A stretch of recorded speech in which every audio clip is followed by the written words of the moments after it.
Hey, I'm Ron Drotos from KeyboardImprov.com, and welcome to our Journey Through the Real Book, number 165, which is one of the greatest ballads ever written. I Remember Clifford by Benny Golson, saxophonist, composer. And Benny Golson is associated with the hard bop movement or the post-bop movement in jazz, or I don't know if movement's the right word, sort of genre. And this was after bebop.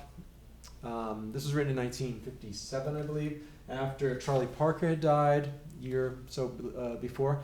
And musicians were, bebop was sort of like this incubator of modern jazz at the time. Really, bop, bop, bop, bop, bop, right? Bebop, bebop, bebop. That's where it came from, the word.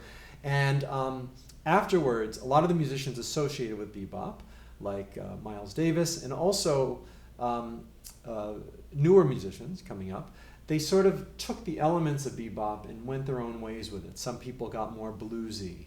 Some people went more into the cooler aspect of it, like Kind of Blue, which was a few years after this, 1959, Miles Davis. Other people stayed within the mainstream jazz, but it wasn't quite as frenetic all the time.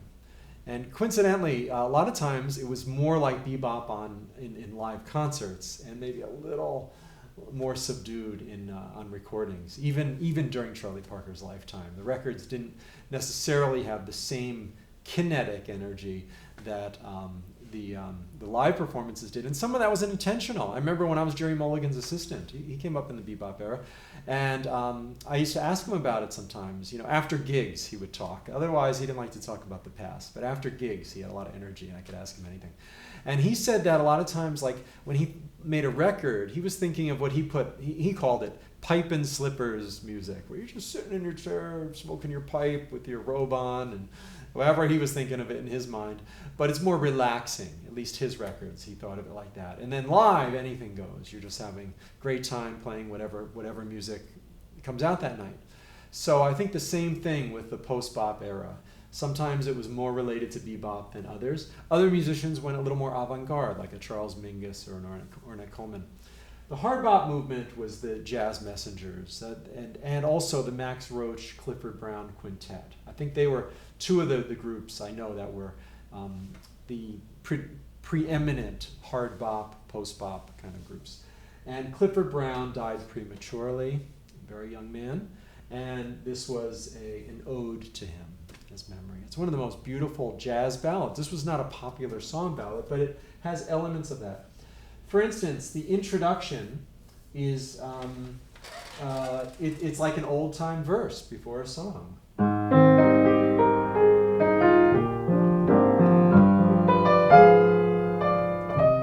Right? It's sort of up front, and then the regular part of the song starts at letter A, and then the verse comes back at the end. So in that sense, it's hearkening back to an earlier type of song form, even for the late 50s. Cole Porter would have done this, Gershwin would have done this earlier. And then at the same time, the song itself unfolds in a beautiful way. So the, quote, bridge doesn't start with like a new theme, right? It sort of builds up to it.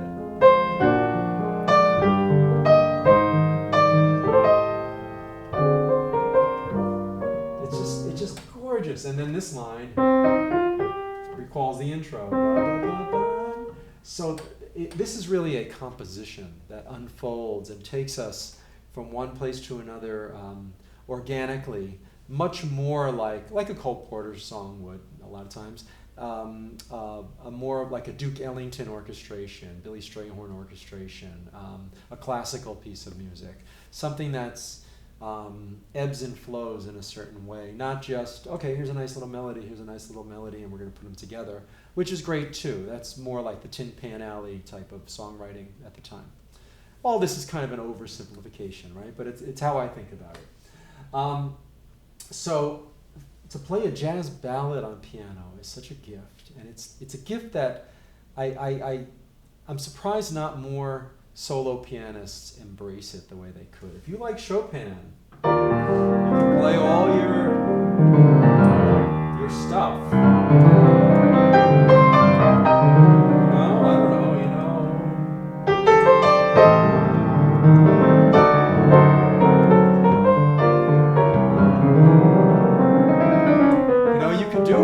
long as you think it's in good taste and it's passionate at that moment, you can absolutely do stuff like that. If you like voice leading, you can bring that in, the inner voices. You can even swing a little over this. You know, a la Bill Evans, you play a little stride.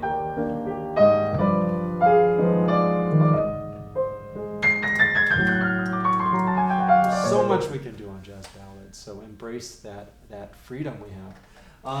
What I'm going to do is I think I'm going to start out with some of that little voice leading stuff and then just see where it takes me. I might stay in tempo, I might go out of tempo, I don't know. I love this slow jazz ballad feel where you're just luxuriating over this. It's like you're just floating on a cloud and all this music swirling within it, and then sometimes you play more or less, and it all comes out in just a magical way. So enjoy.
sometimes I forget that I'm doing this on camera. It's like, have you ever played in front of an audience and you actually forget the audience is there?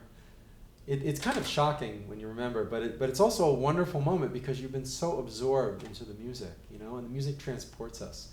So those are some of the things you can do, and you heard that I did many of the things I described before. With I don't think I got overly Chopin-esque in the left hand, but basically you can use the whole piano pianistically. That's the point on these ballads. So thank you so much for joining me on this journey through the real book. I know there's some people who have watched every single one, and that means the world to me. When I first went online in 2012, I had no idea where it would take me. And the great thing about the internet is that it's global instantly. You might post whatever you're interested in. You might post your first blog post, and 6 people watch it, but one's going to be in India, one's going to be down the street from you, one's going to be on an island in the Pacific Ocean somewhere, and I'm not exaggerating.